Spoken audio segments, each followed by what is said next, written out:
Does everyone have a pencil or pen and a piece of paper or a notebook to draw in today? Yes. Yes. Awesome. And we're also encouraging other supplies as well. I would like to let anyone know if anyone is using chalk pastels, we would not recommend that for indoor use, just because those are actually toxic. When you're breathing in, when you're using chalk pastels, you are breathing in micro pieces of chalk dust. So please do not use those inside. What about oil pastels? Oil pastels are okay because the oil functions as a binder. Okay. Great. And I will let Lila speak to you a little bit more about the materials that she uses, because she has some pretty specific methods, and she also will probably be demoing most of the work on her favorite tool, which is her iPad. So Lila, let's see if we can get you off of mute and have you give a little introduction to the class. Let's She's see. still on mute. She is still, there she is. Hello. Hello. This is so exciting. This is such a crowd. I'm very happy. So hi, I'm Lila. I've been teaching at the Creative Center in person for 3 years now, I want to say, doing watercolor and portrait drawing classes. And so I, in my other work, had been kind of being bad and drawing people on Zoom calls, maybe more than listening to the content of the meeting lately. So I thought, why not just embrace that and kind of use our weird circumstances to have a little bit of fun with portrait drawing. So I'm hoping that Zoom is going to work in our favor and we'll be able to easily expand somebody else's face to draw one another. But if that breaks down, we have backup plans, no worries. So I have an iPad here that we have troubleshot, and in theory, I'm going to be able to show you live what's going on the iPad. So for starters, I just want to do a really basic breakdown of a face and kind of a neutral face. How do you go about doing that? And we'll get into kind of the architecture of different features as well, just to practice. And you can go along with me if you like, or just listen, whatever feels right for you. And it doesn't matter if you've never drawn a face before. We're gonna get there together. It's all gonna be good. And so let's see if I can just get right into that and can let us know if it's not working. Hopefully it is. Oh, shoot. Mine, this is yours. Damn it. Let's see. I'm hearing a little bit of exasperated comments. Raise your hand if you're having some trouble right now. I am. I keep losing the picture. The picture. Michelle, do you know if that has to do with your internet might, connection? It might have to. This has happened a couple of times, so I just have to keep rebooting it. But I know you can hear me. I can. So it may be best while Lila is giving this sort of launch into class. Oh, I can see it now. Okay. Great. If everyone can mute themselves and feel free to use the chat if you have questions. I promise you, I am keeping an eye on that chat, so that if you do have a question, I'm able to either pause Lila or answer it myself. Okay. Everybody feel good? I actually can't see you, most of you anymore, so I'm gonna leave it to Sophia to monitor the crowd. But if we have our piece of paper here, and yeah, I recommend, I mean, really any material works, just as long as it's sort of precise enough that you can feel comfortable seeing your lines. So pen or pencil. And I like to start out just with a nice circle-esque shape. Doesn't have to be perfect. I'll make a circle. And don't worry about the lines being too harsh here. This is just so we can kind of map it all out. This face is going to end up looking like way too lined up to actually turn into anything, but we're just gonna do this first. So now the jaw can really be however you like, but I'm just gonna do something kind of neutral here. And how far down the jaw comes is really depends on the person. Obviously, there's no rule about this, but I like to do it approximately a third longer. So if this were kind of half, and then one more third, something in that range. And then I'm just gonna map out where eyebrows can go. And I tend to put them at about halfway across the circle. So I'll just map them out right now. Some kind of neutral eyebrow. Can I make eyebrows like this? Make one like the other. And you don't have to worry right now about any texture or shape or anything. We're just kind of seeing where features tend to live on a face.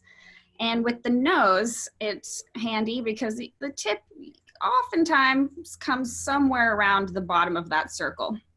So I'm just gonna do a little U shape there instead of getting into the nose, because noses freak everybody out, and we'll get into those later.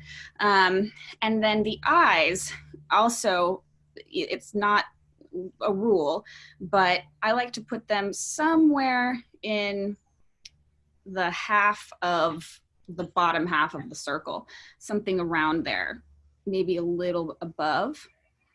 We'll just put some almonds to map those out. And then the mouth is going to be approximately halfway down below the bottom of the circle. So you can map that out as well.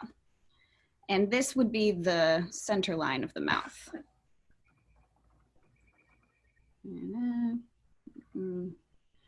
Etc. So there's someone looking kind of like a person, at least in terms of placement. The eyes are maybe a little too far apart, but now the hairline is not going to be the very top of the circle. The hairline is also going to be somewhere in this range. So that's also very, particular, but we'll just do something like that. Okay, so now we have basic neutral placement of features, and it's just when you're doing something without a model, or you're just kind of trying to sketch out a face, it's helpful to just come back to these rules to not get too lost. But of course, everybody's different. So you just remember our circle. I'll make it blue. Oh, I'm having conveniently shaky hands right now when teaching this. It's great. It's a little bad. Okay. So we have our circle. Remember the eyes or the eyebrows approximately halfway through. The eyes approximately halfway through the bottom, a little above. Nose at the bottom of the circle. Mouth halfway through the bottom of the nose and the bottom of the chin, approximately. And hairline somewhere up at the top. So these are just the very basics. And I also like to sometimes just do a center line as well, just to help me map things out. Okay, so now that we have that, I want to just get into some features because we need to do that. And so I'll start just zooming in on eyes. And if you have space on this paper, if you want to get a new paper, let me see here. Sorry. I'm going to blank that out. And go back to that. Okay, so eyes, we can start with a sort of almond shape. And all of these resources are going to be available to you. We will email them, and I'll maybe also send out some materials from past classes that we won't have too much time to cover. So if you start with this, this could be a pretty neutral eye, but I'm going to show you a couple other eyes as well. And you're going to want to place the iris somewhere toward the middle, but not have it take up more than about a third of the total eye. I think a lot of the times the oversized iris is what prevents kind of realism. Of course, if you're doing a cartoon, that works too, but we're just going to start with trying to be as accurate as possible. And then we can just very lightly place the pupil somewhere. And I don't make any of these lines too harsh because there's going to be a lot of adjusting. And I know I'm on a fake pencil right now, so it makes it easier to erase, but I'm going to imagine that I don't have that power. Okay, so now we're going to start adding some details.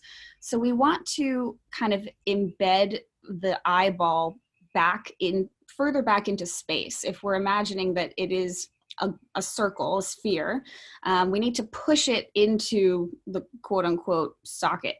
So in order to do that, we're going to add some shadowing just in the corners, just to start, just to map it out.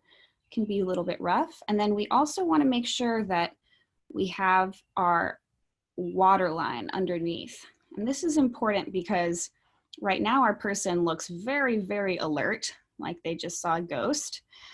And so we want to kind of relax this expression by, I say, embedding the eye and starting to cover up that iris. And we also want to do something similar on the top. Keep covering it. Now at this point, we can start to do a little tear duct. Maybe over here.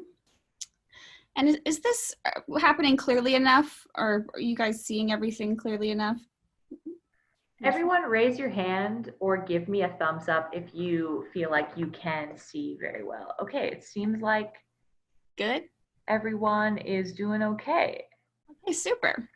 All right, so now we've gotten our tear duct. It's time to start doing some eyelashes. And eyelashes are also pretty, well, there are some traps in the eyelashes because we tend to kind of want to go bloop, bloop, bloop, bloop. And unless your person is wearing a truly amazing set of false eyelashes, we're not going to see the eyelashes quite like that, especially if we're staring at somebody straight ahead. So instead, what I like to do is just a couple flicks, a little bit of a curve, and remembering that rather than the eyelash coming from the top of the lid like this, it's coming from underneath.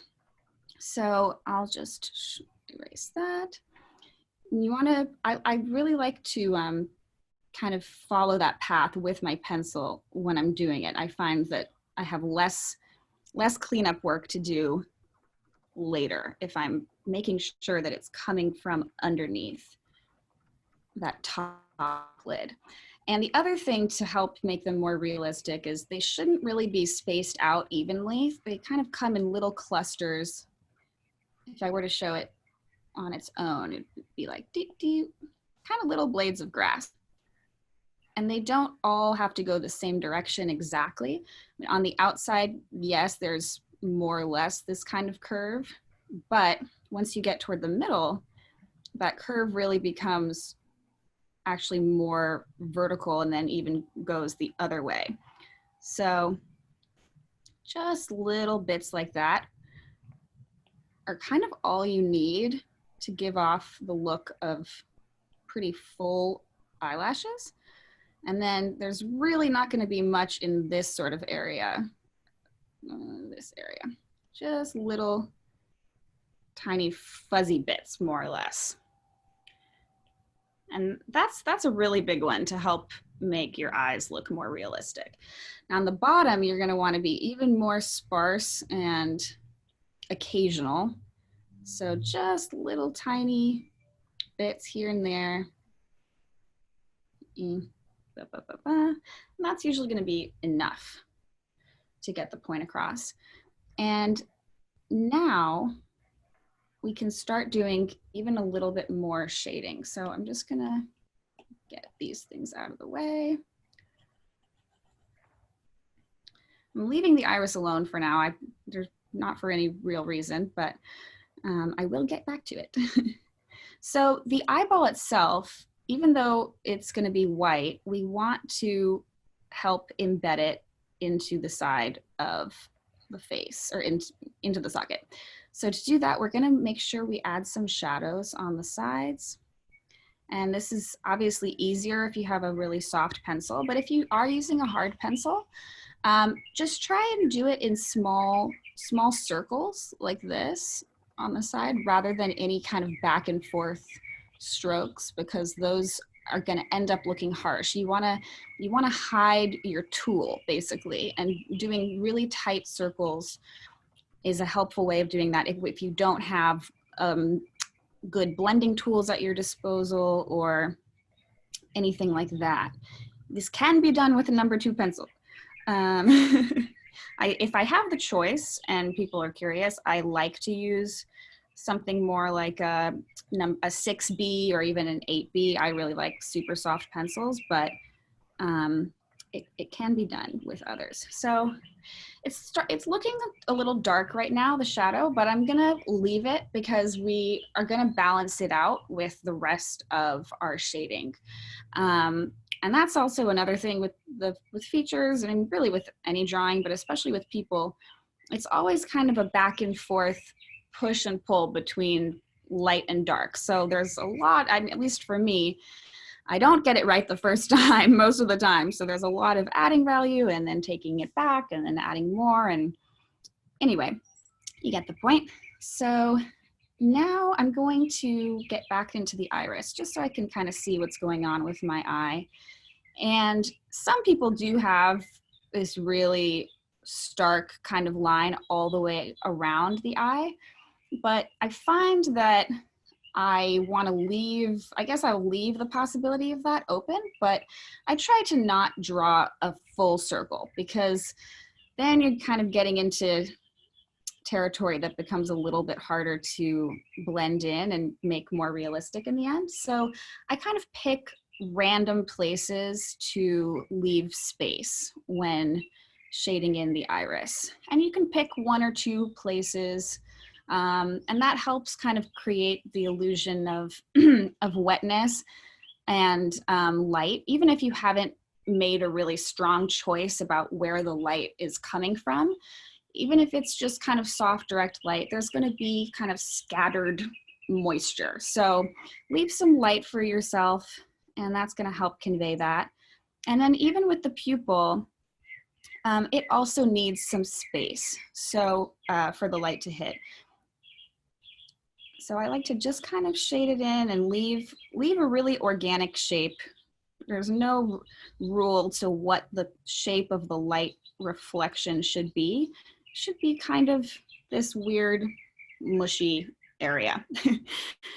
And when you step back, hopefully it's going to be more realistic. And that's also an overall lesson for features in general, is the more asymmetrical up to a certain point, we're not going all the way to Picasso, but the more kind of room for asymmetry and organic shapes, the more realistic it's going to look in the end, because we are not cartoons. So now I'm going to get into shading the iris. And obviously, depending on the color of the eye, that's going to look different. So I'm going to pick, you know, if this person kind of had hazel eyes, this is about how much I would shade. So it's going to be the same concept in that I'm not shading the entire iris in the same way.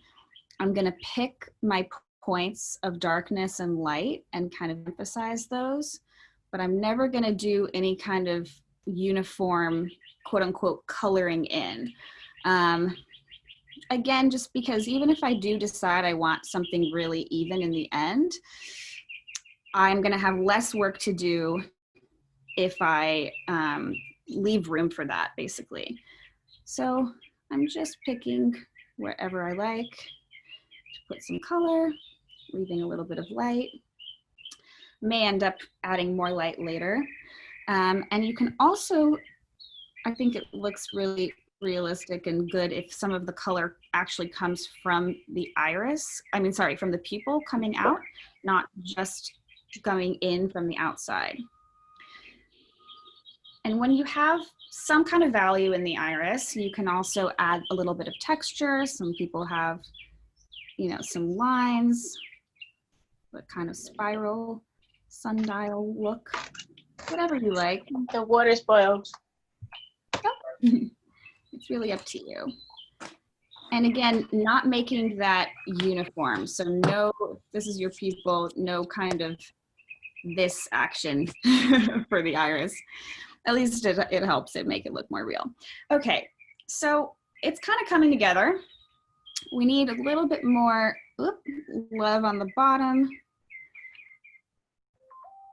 So I'm gonna add some value to the waterline and the under part without, again, without adding the same amount all the way across. So I like to leave light kind of in the center and keep the focus on the inner and outer corners. And we're basically in what I call just the zhuzhing phase. So if you have the tip of your pinky, or if you have a blender or tortillon, you can start softening out these. I keep forgetting that can't see my finger. Sorry. You can kind of start to soften these areas where the shadow is a little intense in the eyeball. I went kind of crazy. Maybe you don't have to if you did less than me. Kind of blending that out. And you can blend a little bit in the iris as well. And the outer corner. Just really softening it and keeping that balance between where there's going to be a line and where there's just going to be a smudge. And there are very, very few kind of strong lines in faces anyway. That's just something to keep in mind. But you know, we have to start with those lines sometimes, but then really blurring them out, it's going to help it to look realistic. So I'm pretty satisfied with that. I can, if I wanted to keep adding details, I could push, you know, I could make the waterline come up a little bit higher, push the eye further back. That's going to make our person look a little bit more relaxed if the iris is cut off by the bottom lid. They haven't widened their eyes in surprise. Okay, and now I want to talk about lids. I'm just going to erase this.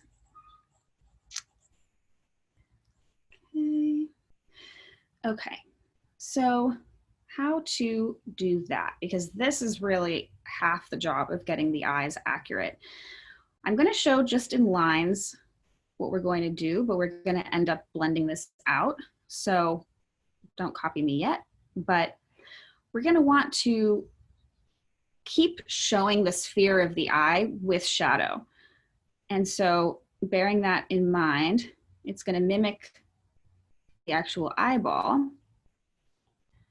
We're going to have our value on the outer sides. And of course, this is where you really get into customization of what your person looks like, because how much the eye protrudes is completely personal. There's no rule to it, but I'll just kind of start to get value there. Now, if the person has a monolid, we're not going to do a lot of definition here in the crease, and I'll show you how to get that kind of lid more accurate. If we imagine that it's a very deep socket, there's going to be a lot of value up here in the upper crease. And this is when it's also helpful to have your kind of eyebrow mapped out. So I'll just do a fake temporary eyebrow. Kind of did all this a little high up, but hopefully that's okay. Okay.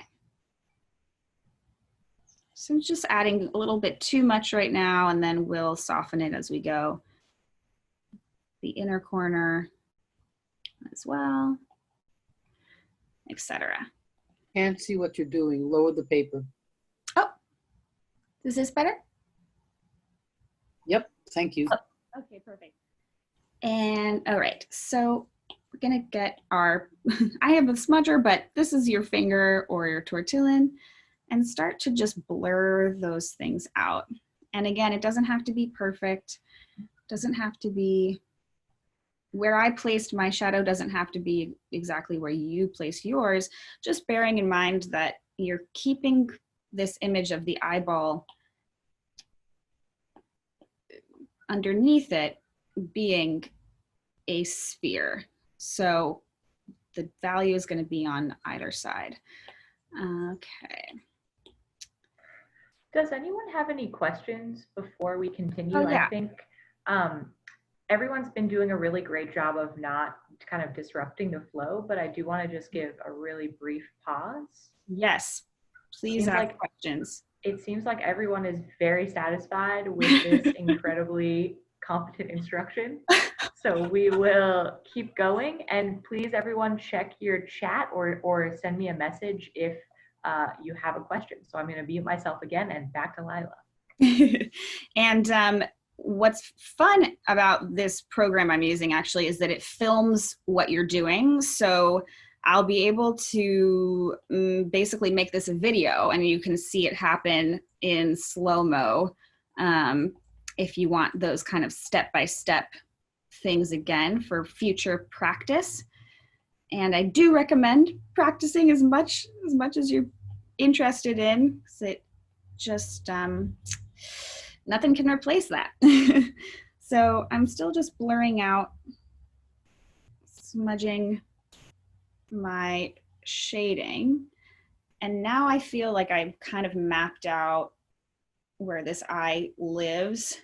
So I'm going to feel a little more confident adding some kind of lines for the lid.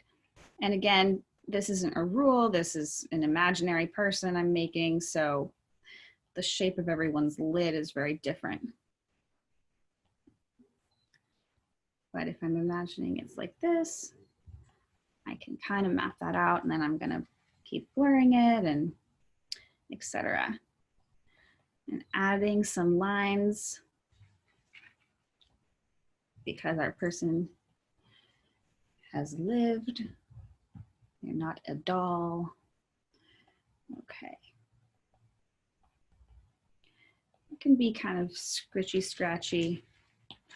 And then we'll go back and smudge that. The tip of your pinky is honestly great for this if you've started out large enough. I probably should have said if you do have large paper or kind of starting out practicing these features as largely as you can is helpful, just so you can really see what you're doing and have more room if you don't have too precise of materials, but no matter either way. Yeah, and so basically I would just keep deepening this, and I want to leave the eye here for now so we have time to go over the nose and lips really quickly, because that just causes trouble for everybody. So we'll leave that. And if anybody has questions, let the chat know, and I will address them. And when we're doing our portraits, hopefully very soon, Sophia, let me know if I'm going way over time or like ranting. But I'll also have the screen up, so if people have questions, I can address those in process, if that makes sense. So want to go to a very basic nose, which is the first thing that everybody says to me in class that they cannot do. They declare it, I cannot draw a nose. I have never, will never, can never. And I'm here to say, no, you can. We're gonna go through it now. My mother is example 0 or 1 of this. She declared adamantly 2 days ago that she could not draw a nose. And we have proven her wrong over the last couple days. So to start, we're going to draw this circle, which will become the tip of our nose. And it doesn't matter what the shape is, just thinking of that sphere is going to help us a lot in thinking about the architecture of the nose. we're going to draw smaller circle that can interlock as much as you like, either just by a third, it can interlock by half, even more. And this is going to be our nostril sphere.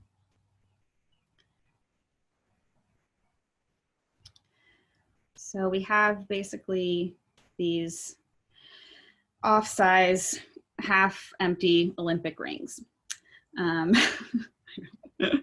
Okay, and now we're gonna draw 3 more shapes that's gonna help us think about this. We're gonna draw a soft triangle, like that, and 2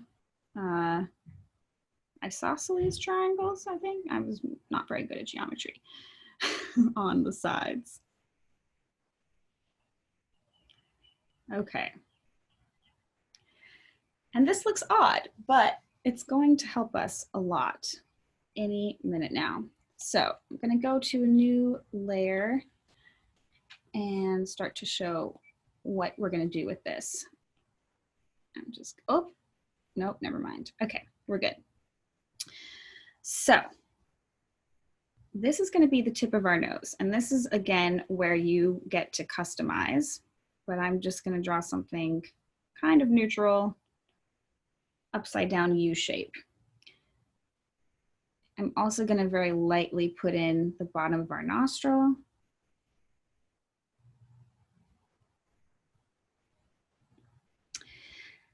And that's it for lines. So we often get into trouble when we start to kind of draw the bridge of, you know, the nose, and then there's a line here and like this, and it becomes hard to soften and all that stuff. So we're done with lines. Now we're going to think about these 3-dimensional shapes that we have in the nose. So the tip of the nose is also a sphere, which means that we need to approach it the same way that we do the eyeball, in that we're going to define the sides without leaving space in the center. Now the difference is that the top of the ball does not go all the way back into space. So that's going to depend on what the person's bridge of their nose looks like. Some people do have that kind of slope or dent right there, others don't. It's totally personal. So we're going to leave a little bit of light here. I'm just going to erase that and focus on adding shading to the bottom of the ball, the bottom and the sides.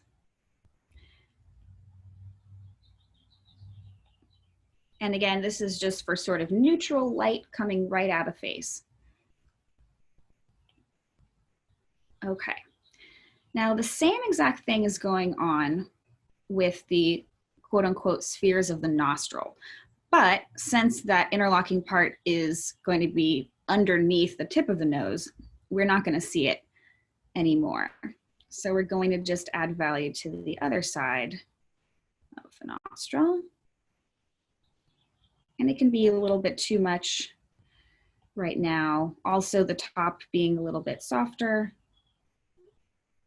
I'll do the same thing to the other side. This can be rough.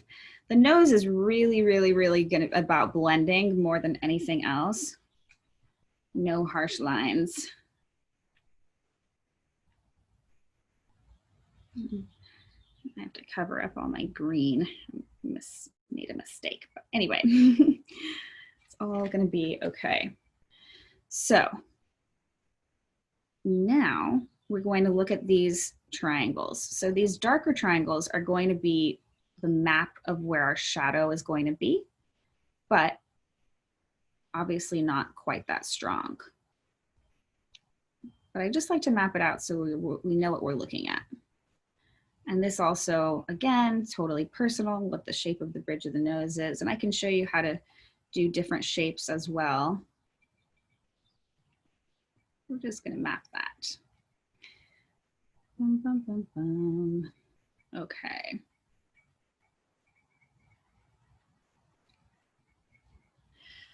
So now we have a very rough situation, and I'm going to try and make this more clear by taking away some of that green. It's now getting in our way.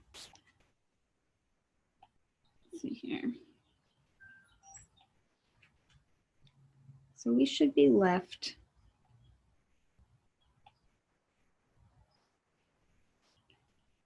something like this.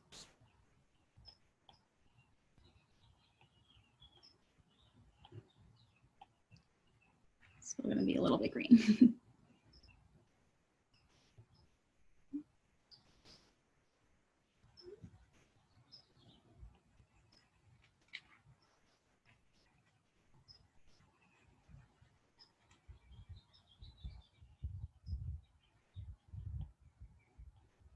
Okay, so we're left with something like this, and this is where it really comes down to shading and a mixture of erasing and adding more.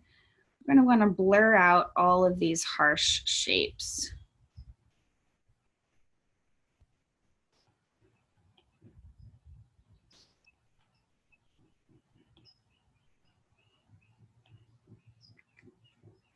And if you feel like you started too strong and it's hard to blur it out, you can always go back in again with kind of start over or whatever you like. It's really just getting a sense of these shapes so that you have the power to do noses without looking at anyone's face, just by remembering kind of what's going on there. Okay, so I'm gonna cover this up completely because I don't like it. All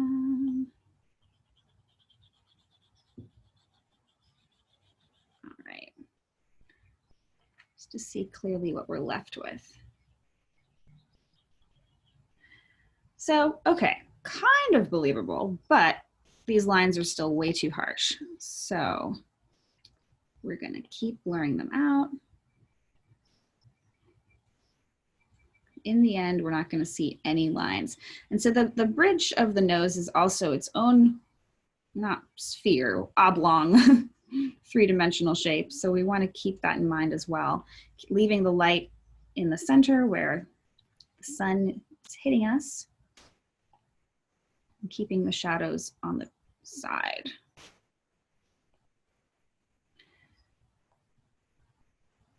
And now we can add some details that are going to keep making it look even more realistic. Going back into our pencil. Oop, never mind. Okay. We can kind of define a little bit the tip if we feel like we've lost it. And nostrils. So nostrils often are trouble because we have this instinct to really kind of draw them,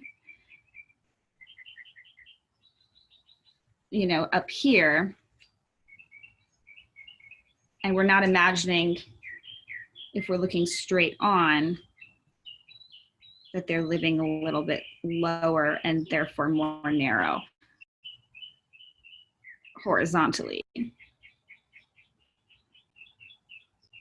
And you can bring the nostril down underneath it. Even, yeah. This is, of course, this becomes individual as well. So, and when we get into the tutorial or into the drawing exercise, I'll just show some more alternatives for shapes of noses and eyes and lips and everything, and kind of some tips and tricks. So this is another thing too. So the nostril down here, if I were to zoom in, it's an interlocking. So the nostril's never going to touch with a line to the tip of the nose. There's leaving that space here. There's space there, and there's space underneath. And that just helps it to look more realistic. And if you want, you can keep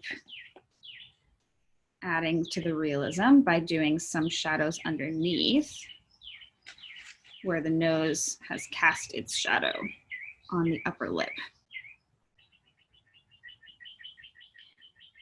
and different, you know, everybody has their own upper lip architecture,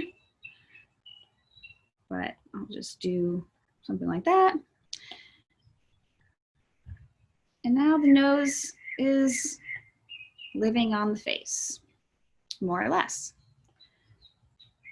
But yeah, you'll see it really is just a matter of kind of mapping out these shapes, remembering that they're three-dimensional. So the shadow is really coming underneath and not so much on top of the balls and on the sides, and Bob's your uncle.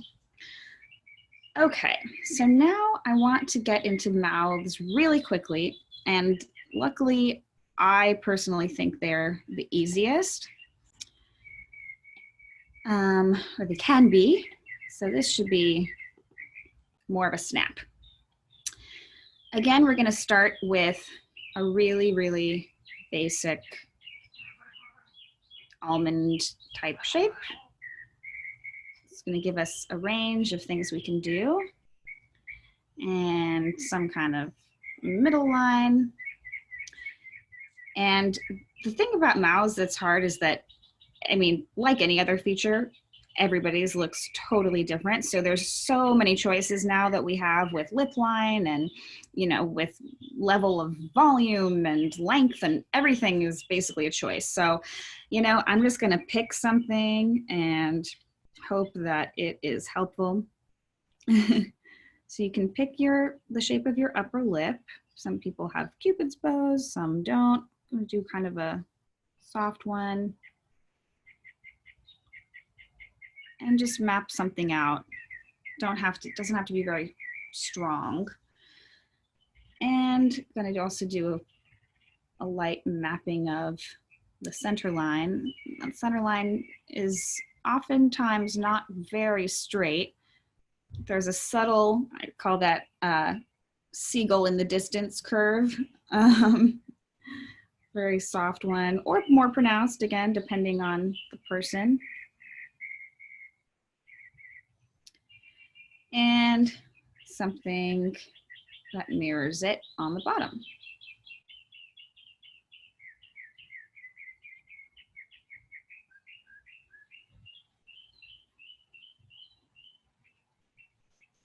And what's great with mouths is you really have so much flexibility, and it still will look totally realistic if you follow the following things. So now we're going to work on embedding it. So we want to think about, again, the most value is going to be in the corners, the outer corners, just like the eye. It's very similar to that, even though there's obviously less detail. So we can keep our lines stronger, because if we think about it, on the face, the corners of your lips are a little bit further back in space than the center. So the light is going to be centered there and the shadow here on the outside. I keep making gestures with my, oh, I guess you can see me. Never mind. Great. All right. Now I'm going to go straight into shading, and I don't like to do it uniformly. I try to maintain this same technique where the darkness is on the outside, but unless the lips are very plush and puckered, the value is going to be pretty even across. And I'll show you what you can do if you want to suggest that they're kind of glossy or all kinds of other things. Just very lightly trying to keep light toward the center. Okay, so we'll leave that kind of rough for now. Now, each lip, of course, has its own dimension. It's not flat. So there's also going to be more value in the center going upward and outward, or upward and downward on both sides as the lip goes into the face, if that makes sense. I'm not sure that that makes sense, but hopefully my visuals are better than my words. So having a little bit of shadow here and a little bit here. Now, the more light you leave, especially in these, oh, goodness me. In these areas, the bottom on both sides, the more pillowy your lips are going to be. So basically anywhere that you leave light is going to be the fullness of them. So you just keep bearing that in mind, you can make those choices.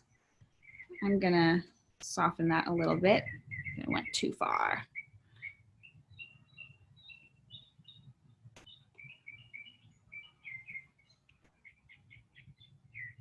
But essentially you're just gonna wanna keep softening your shadow until you're satisfied with how kind of plush or flat your lips are.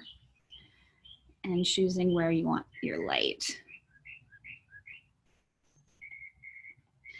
Now that this has gotten all kind of blurry, I want to go back into my pencil and add more definition to those corners.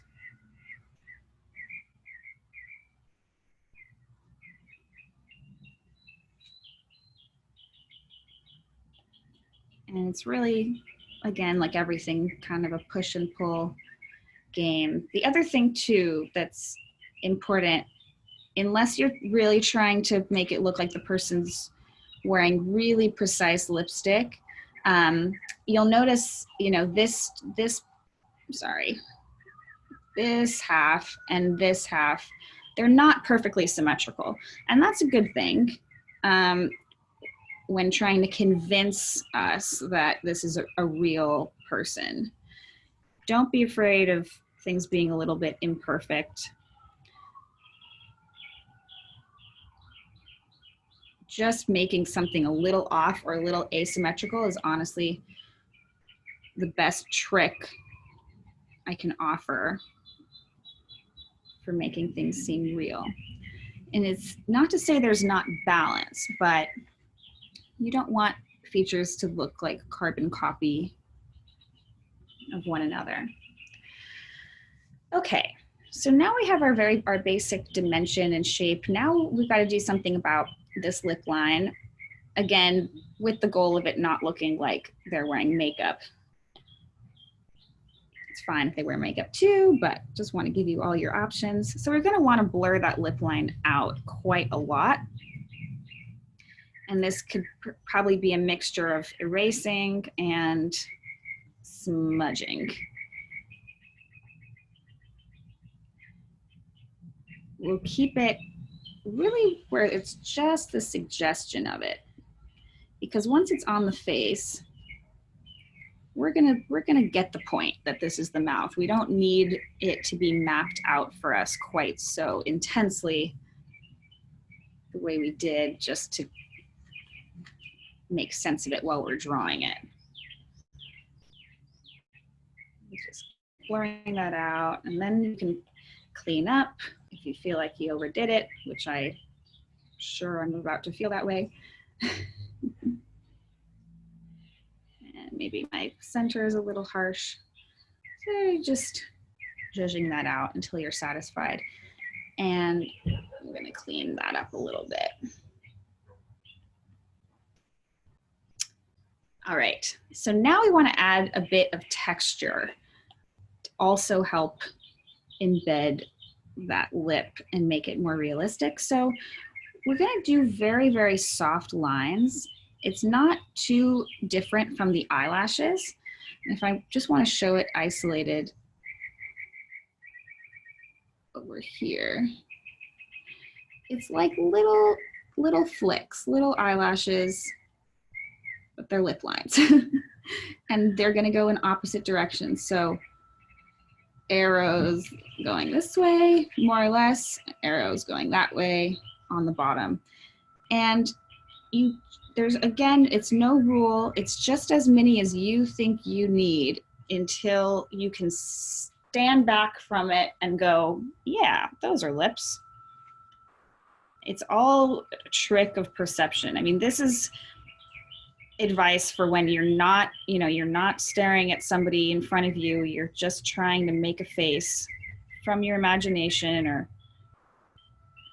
however else. You don't have a reference. So just little ways. And you can do some on top as well. Depends. Everyone has their own texture.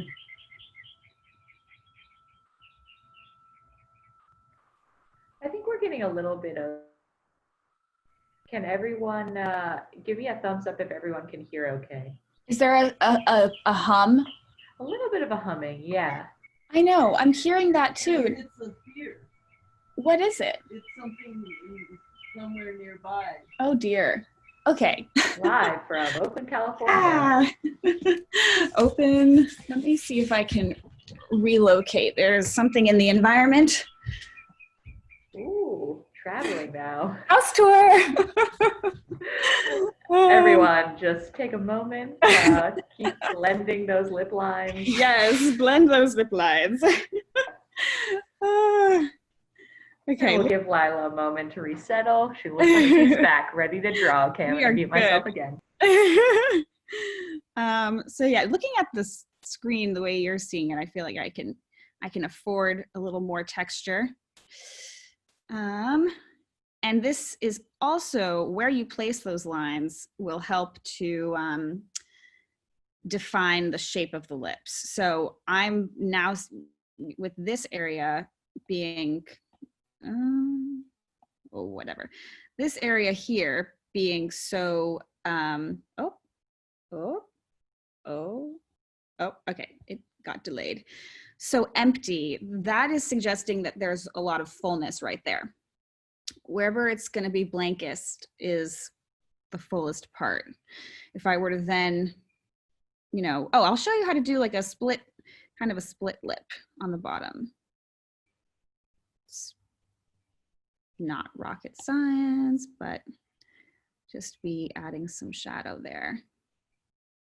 And now we have that kind of illusion. So these are all just different things you can do to keep it real. Now, like the eye and the nose and everything else, there's things we've got to do to push that mouth into the face. And the whole thing is looking a little bit dramatic to me right now. So I'm just going to keep softening that up. I may have gone too dark in the corners. All right. Okay, so we're going to get all of this stuff out of the way. Bum, bum, bum, bum.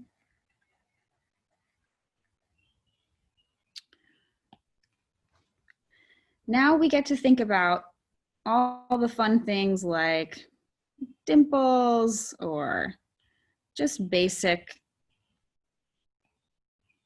how do these lips live on this face? It's totally up to you, but I'll just show you a couple options. You can do this little smudging here, even on the sides as well. Now, underneath the lip, how much shadow it casts, that's your suggestion of how much this bottom lip juts out. So that's a choice, of course, but let's say it juts out quite a bit. It's gonna cast a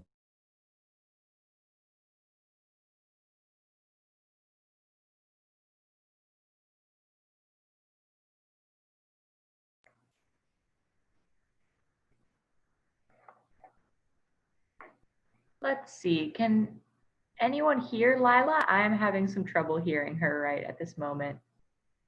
All right, it seems like Lila may have lost sound. Give us just one moment.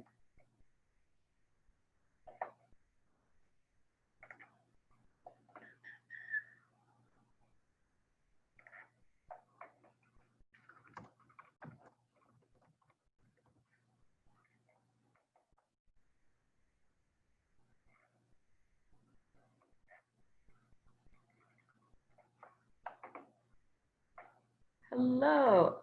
Hi, Okay. sorry everybody, my That's Wi-Fi. Oh no, okay. I'm gonna go back, it's gonna be great. Share.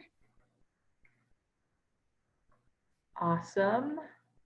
Yay, yay. Crisis averted. No Excellent. crisis. Thanks everyone for your patience. Yeah, so it's just a blending, it's a blending party now and forever. Eternal blending party.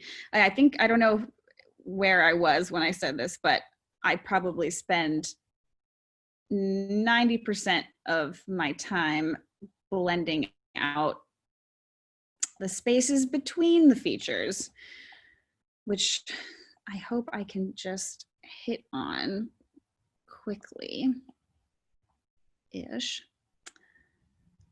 Okay, so this would just be a very basic way of placing those lips onto a face. So we've done eyes, noses, lips. Sophia, how much time do we have left? I can't hear you. You're mute. Or I'm mute. Yeah, I think we can end as late as 4:30 today, but I would say let's take about 15 minutes for a drawing exercise and then maybe the last 10 minutes for comments and questions. Yeah, okay. I wanna head straight into people getting the chance to draw one another. So in order to do that, and I can keep my screen up at the same time. We determined this, I believe. So if you all see one another, you can, I'm not gonna partner because I can't see you guys in this way you see yourselves. So I want you to pick somebody, and they don't have to know that it's them. And I want you to pin their video so that you can see them larger and start to try and apply some of these things toward drawing them. And don't panic if you're intimidated. Any questions you have, I will address. And but if you can just try it out, see if you can still see my pad while also making somebody else large enough that you can see their face. So And if this, hover, yeah. so hover your mouse over your chosen portrait person. It could be anyone and we don't have to know. And then you will click on the upper right-hand corner, those 3 dots, and you will pin their video. And you should get a much larger version of the one person that you have decided to pin. Give me a thumbs up if you've selected a person and you have pinned them.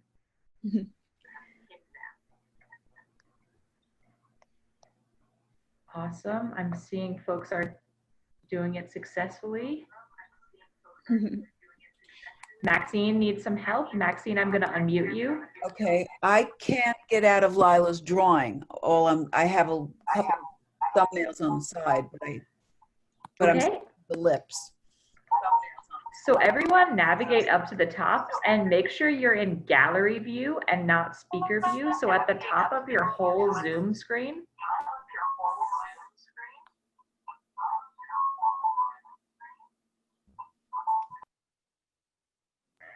at the top of your Zoom screen in the black frame, the right-hand corner of the black frame, click on, if you see speaker view, you don't want speaker view, you want gallery view. And then from there, hover over a person that you would like to select. And in the right corner of the image of the person that you would like to draw, click on those 3 dots and navigate about halfway down the menu to pin the video. And for those of you who have already successfully navigated to the gallery view and then pinned an individual person, please feel free to start your drawing and to mute the rest of us. We're gonna draw that selected person until about 4:15 and come back together to share maybe some of our experiences and ask Lila maybe some more questions. I still can't see gallery view. Okay, Michelle, are you using a phone? Either No, can I'm I. on I'm my using an phone. iPad. I see the square within the square, and then I see the open square with just the corners. So for those of you using iPhones or iPads, try to just tap on a person and see if like 3 dots come up in the upper right hand corner of the person that you tap. Yeah. I don't have a gallery view either. Yeah. I still have Lila's drawing in the center. That's good. Yeah. So I think what I have on my screen and what others seem to have is on the left side, you see Lila's demo, and on the right side, you see the images of all the participants in the class. If you are on speaker view, then you should just be seeing the person who is speaking. If you are on gallery view, you should be seeing everyone. Michelle, let's see if I can help you out. The thing that is hard about Zoom is that it seems really like we can kind of only see from our perspectives. Like I don't have the ability to see, Michelle, what is happening on your screen. But let me see. So what I would say though too is if this is taking too long or if it's frustrating, try and invent a face from your imagination. While you can look at however much you can see us, you can see a thumbnail of us, you can pick an eye from somebody, pick a nose from somebody else, and just practice getting features on a face. It's more important than really accurately making your face look like anybody else on the chat. But whatever works. If this is solved, that's good too. But just Hi. I just want to say, for somebody on the iPhone, I just figured out how you get the. You have to tap. They have to tap on the picture of you so that you get on the phone instead of your picture, and then you side swipe from right to left, and or the other. There I am. I can. I lost it. It's just frozen on a screen on both my iPhone and my computer. Marilyn will come to you in 1 second. Yeah. Gigi, thank you so much for that tip. For those of you who are using an iPhone or an iPad, it seems like you need to tap the image and swipe to the right so that you'll be able to select that person. To the left. Gigi, do you want to swipe to the left? Sorry. Yeah. I see gallery. Great. 2 options. No. Somehow I'm in Prozac, or whatever that program is. I'm not sure if I'm familiar with the program. I'm using Procreate. So are you seeing my screen? It seems to me that I'm on Procreate itself because I could draw on your. Oh, I think you're drawing. That's really exciting. So I was wondering, where are these lines coming from? I thought too. So this is our next class. We'll all do a drawing together. That's really cool. I didn't know that was even an option, a collaborative drawing. I still well, now I just have your eye. If you lower your page, somebody else is doing that as well. Hi, Fiona. Fiona's here. Fiona's here? Fiona Hearin? All right. Yay. All right. Wow, technology. All right. Unbelievable. Lila, can you hear Yes, me? I can. On your picture, on with your direction, we didn't do eyebrows or hair. Don't you think that adds a lot to the eye? Yes, and I want to, okay, I want to, no idea how to use this. Okay. Okay, I do want to go to eyebrows and hair, so I'm going to respectfully erase the drawings. I'm so sorry.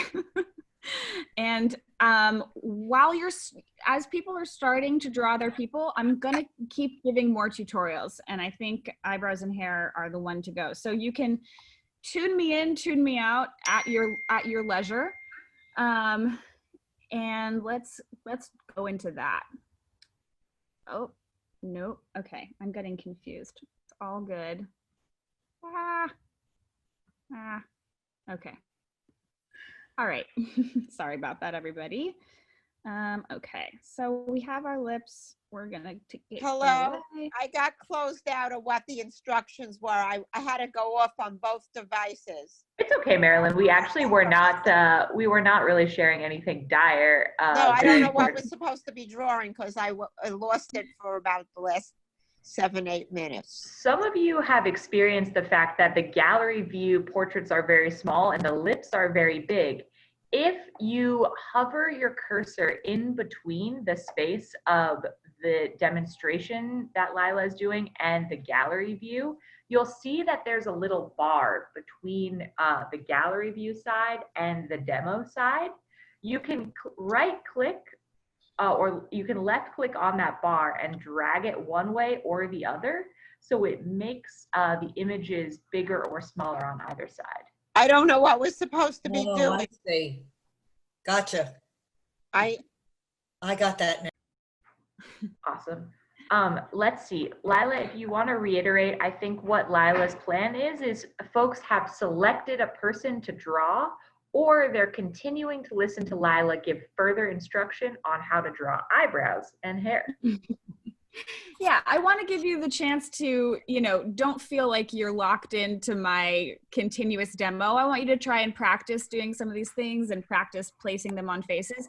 But as we continue on, I do want to give more tips for those who want them. So I may be throwing a huge wrench, but unfortunately, my iPad and my screen have stopped mirroring each other. So I'm going to stop the share for 2 seconds and start it again. Hopefully have not thrown a huge wrench in everything. Can you imagine all of the 6th grade teachers trying to teach the quadratic formula over Zoom? I mean, I think about that every day. Okay. Goodness me. All right, we are good. We're in business. All right.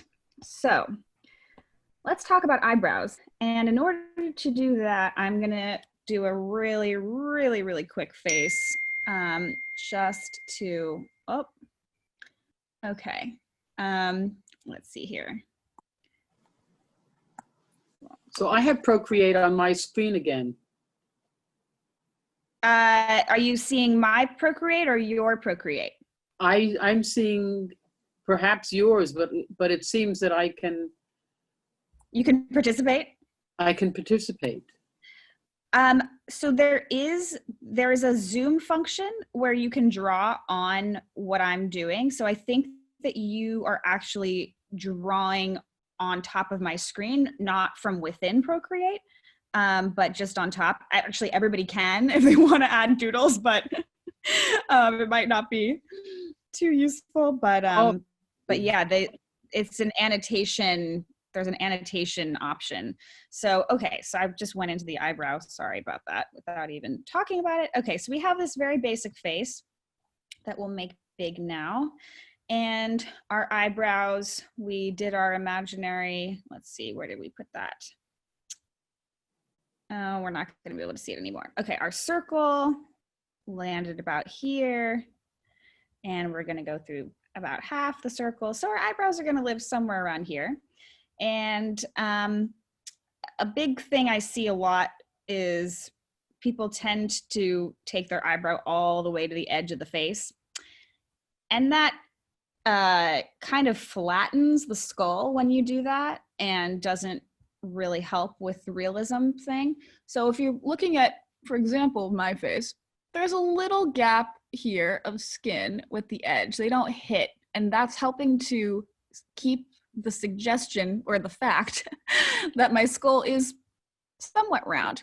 So we're going to try and maintain that as well by, even if it's a very straight brow, and I'm not really focusing on the technique here, I'm just kind of mapping it out. There should be a little bit of a hook in the end suggesting the curve. Okay, so now we'll get closer to that and talk about hair strokes and fun things of that nature.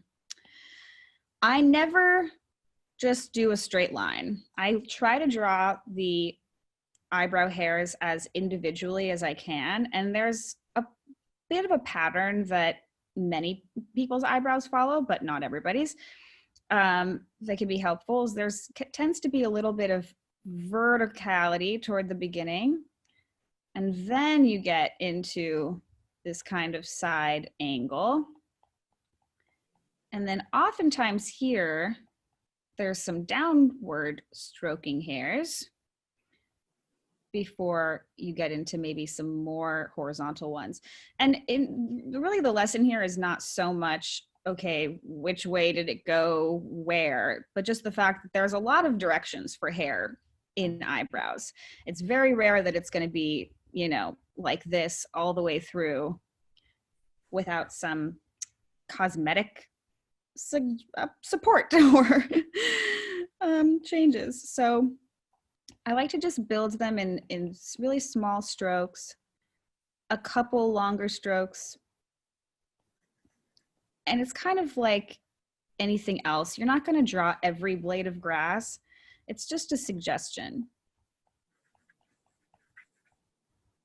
And have them a little uneven. The other really big thing too is underneath the brow. I see a lot of times that every hair kind of comes from the same place, and so you get this line that is a little bit artificial. So you want to make sure that each hair has its own root. So it's not going to be a perfect line underneath, even if the eyebrow is quite manicured. And then you can have a couple sort of ersatz ones in the front. And even some more skinny ones coming down at the top.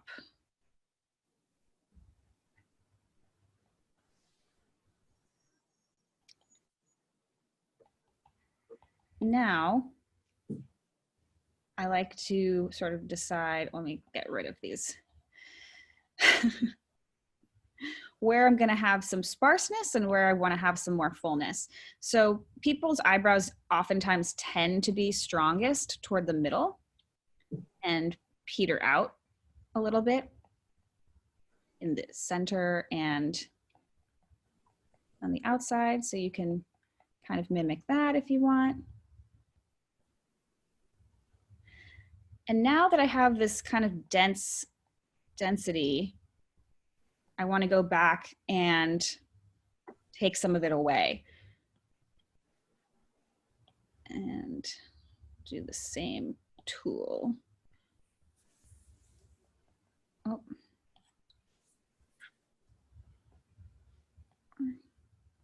Like that. So that's going to be another just mix of erasing and adding it back and all that stuff.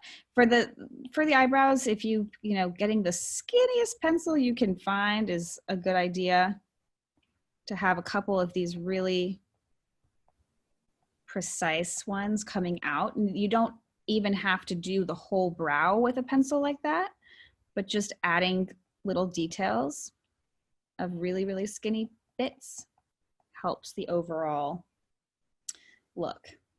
And if you go back, I put them way on the side of the head, so we're gonna ignore that. There's a lot of space here, but some people do have eyebrows like that. So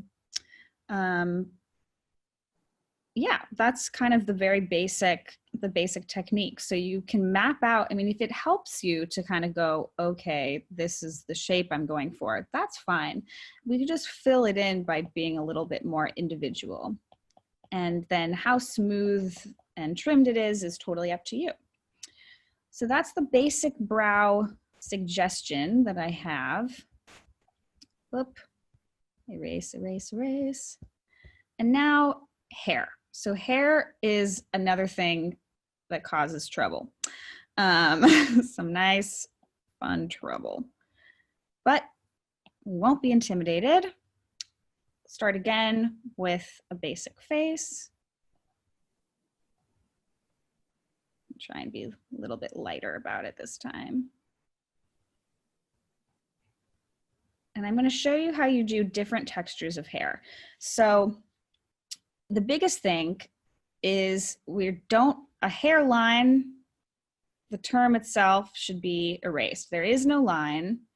No matter what texture of hair you have, they don't all come out in perfectly dense, uniform roots. So in order to just circumvent that completely, I'll never ever draw this line. And once I have my head mapped out, I immediately, you know, erase this whole area. That's not showing up right now, but anyway, I'm keeping it there for now, just so that we have a map. So if you want to draw straight hair that comes out at the root, even if it's very, very slick, you're still going to want to have those hairs come out in an organic way. So I like to start by doing my kind of fake hairline, which is essentially these fuzzy bits. Eyelashes, if you will. It all comes back to eyelash technique.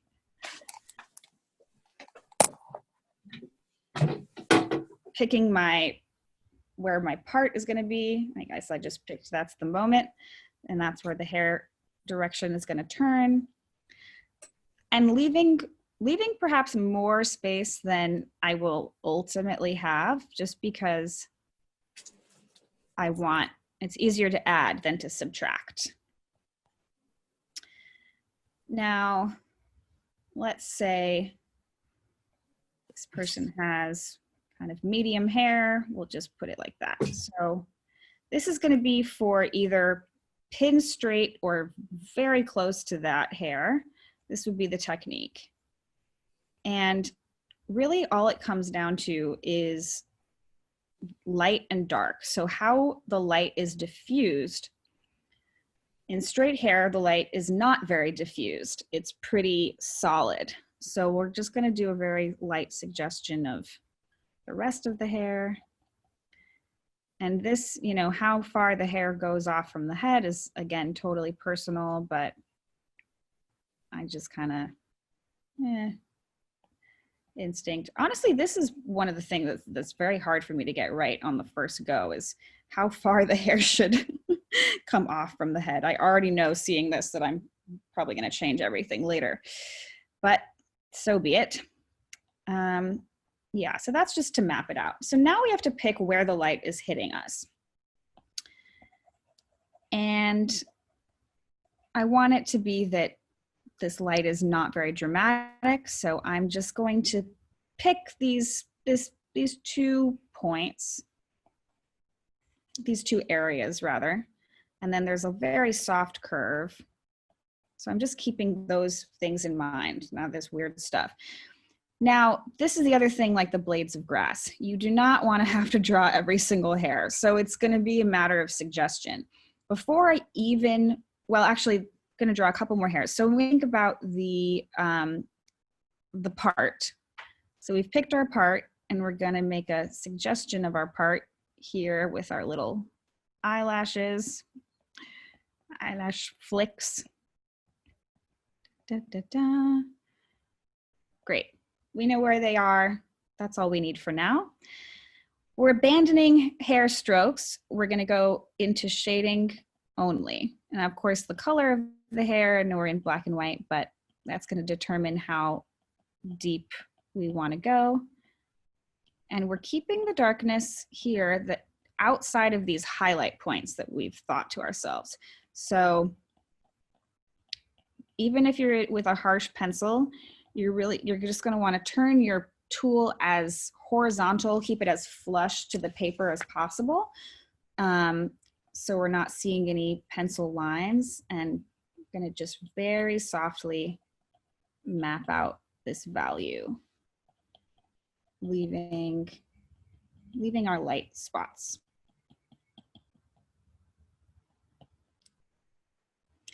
This is also the type of thing, probably hair and skin shading takes the longest. The features are what everybody thinks about, but in terms of making a face look really realistic, I often cheat and just kind of ignore the hair completely. Like, it's really tight on their head, so we can't see it. I'm being lazy. But it's important to know how to do. So yeah, we're keeping those blocks empty for now. They're not going to remain completely empty, even if the light were really, really strong, but we're just keeping them light for now. So, and it's like anything else, even in straight hair, this hair is very straight, but there's still going to be a soft curve to it unless it's like, you know, plastered. And so if we imagine that, if we imagine an S curve, for example, this and the light coming this way, the light's hitting this part of the curve. So that's where it's going to be light. And inside here, there's in the concave, there's going to be more depth. So even though the curve is really subtle, I'm still going to pick those points where I'm imagining that the hair is kind of going in. And I'm just making the rules up because I haven't picked a very defined light source. Okay, so now that we have that very basically mapped out, now we're going to get into the major smudging moment. And we're going to start to impose on our highlight and diffuse that area. So it's not going to be quite as stark.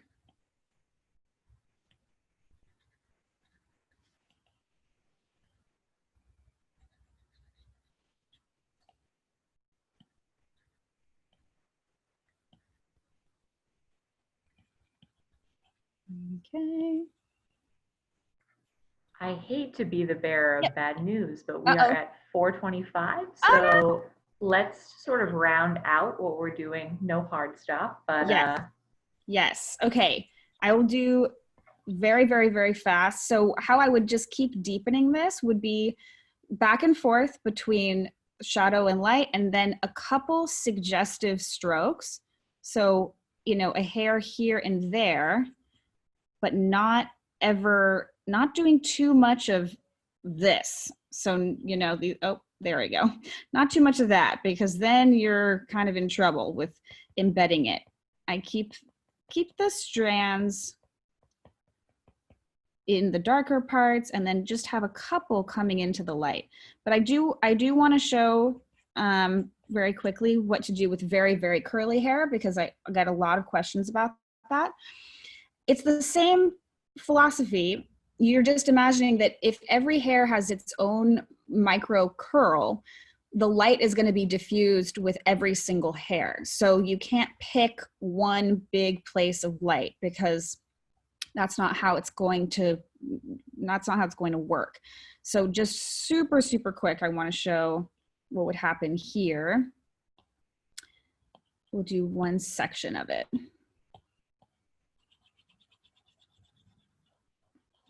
Just briefly.